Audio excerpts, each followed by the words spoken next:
19 of 100 Days of Making Comics. I'm Joshua Kemble, and 100 Days of Making Comics is the challenge where I'm supposed to spend 30 minutes a day minimum for 100 days consecutively working on my graphic novel, Quarterly Stories, which is my story about faith and mental illness. That's a very personal story to me that I handwrite, hand letter, and hand ink, and then hopefully hand to you someday in print. But until that day, I'm going to serialize it on quarterlystories.com and on Topis, where you can add quarterly stories to your library if you like these videos.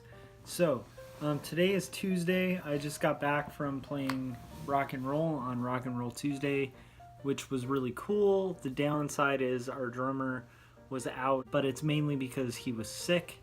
So last week he was at a convention, this week he's sick, and I didn't really think recording a lot of the songs that you guys have already experienced or witnessed was really a good idea. So what I need to do today, after working for full-time as an art director, is basically crack down. It's about 9 o'clock, actually it's about closer to 10 o'clock p.m.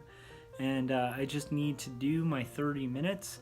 And today what I'm going to try to do is work on thumbnails for the next page, which would be page 60 of Quarterly Stories. And if I include the chapters and the page breaks and stuff, it's more like page 64, which means I'm at the 2/3 mark once I've completed this page. As you can tell, I'm really tired. I'm still a little sick too, so this will be a really short vlog, but I'm basically going to get into how I thumbnail pages from my script. So the first thing I'm going to do is I'm going to open up the old sketchbook, and I'm going to basically take my script for the next chapter, and I'm going to try to kind of thumbnail and work out the next pages. Okay, so my first step is to basically look at my script. This is where we left off, and this next chunk is basically where we're going to head. So what I try to do is kind of break down and underline each portion of my script that's going to be a comic book panel, and then basically work out my panels on my page as just like a super loose, rough sketch. And as you can see with like this bent page and stuff, I'm not super precious with this sketchbook, because this sketchbook to me is for ideas, for rough compositions, so that I can kind of work out what I'm going to do for my comic. If I seem kind of tired in this video, it's because I am. I have an extremely long commute, so let me show you a little bit of the drive that I took to get home today, because I ended up leaving a little late, and then we'll get back into the thumbnails.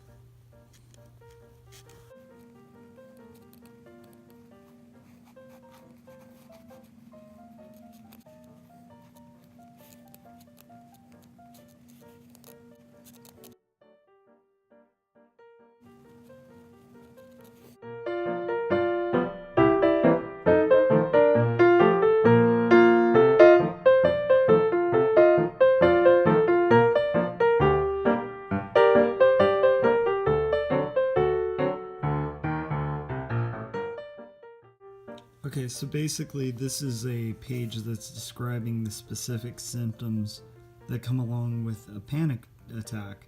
So it's going to be basically talking about, causing a fear of dying, symptoms of palpitations, chest pain, rapid overbreathing, backaches, trembling, tingling fingers or toes, dry mouth, and so on. It's basically going to be like a symptom chart. So I'm thinking the way I'm going to lay this out, I kind of have my panels worked out, but I'm not happy with the layout. Obviously this isn't going to fit on like this size of a page, but I'm happy with the idea of kind of almost like making it like an airplane diagram.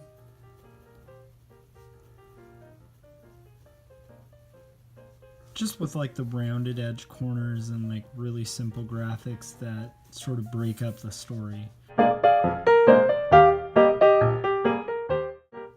Okay, so I have it worked out. This is going to be my key panel. It's basically going to be the same side profile shot of the face that you saw on the last page, deteriorating into a skull, and that's going to be basically this main key panel.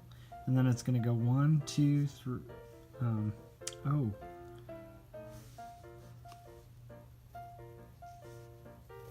gonna have to cut this down to like panel A. So this will be 1, this will be 2, this will be 3, 4, 5, 6, 7, 8, 9, 10, 11, and that is going to be the page. I'm pretty happy with actually that idea for a layout. I'm going to kind of revisit it tomorrow when I'm less exhausted, but that's pretty much my rough. So that'll lead me to about here in the story, which means that this would actually be page 60. So that'll do it for my roughs. Okay, so I'm super exhausted, but I'm happy with the progress I made so far on my thumbnails for the page. I know they seem really indecipherable to most people, and honestly I'm not even frankly interested in the composition or how they're going to appear to other people. The thumbnail, since it's a personal project of mine, functions as like a map for where I'm going to head for the future. So tomorrow what I'll do is start working on my layout and solidifying that, and then the next day after that I will hopefully take good photo references and stuff and be able to move forward with my page. So that's it for tonight, but I feel like it was pretty good progress for a day where I've been completely beat, completely exhausted, and I definitely spent easily a little bit over 30 minutes on today, even though it may not look like that because it's like chicken scratch, but trust me, it's all part of the process. I think the importance of doing roughs like that basically is to keep it loose, to keep it really gestural, to basically just try to kind of make a map for where you're going to head on your composition. And especially on personal projects, you know, like to me, if I'm doing roughs for a client, I have to worry about it being translated, but if I'm doing roughs for kind of working out how a composition is going to go in my own head, it's nice to have, like, to me it's nice to keep it really loose, because then I'm not precious with it, then I can move things, then I can make extra additions like I did with this, where I'm going to just kind of change the page layout and so on. So anyhow, that'll do it for 100 Days of Making Comics. Thanks to those of you who are subscribed, who have liked and commented on my YouTube page. It means a lot, and I will hopefully see you guys tomorrow when I'm less exhausted. All right, I will see you guys on day 20.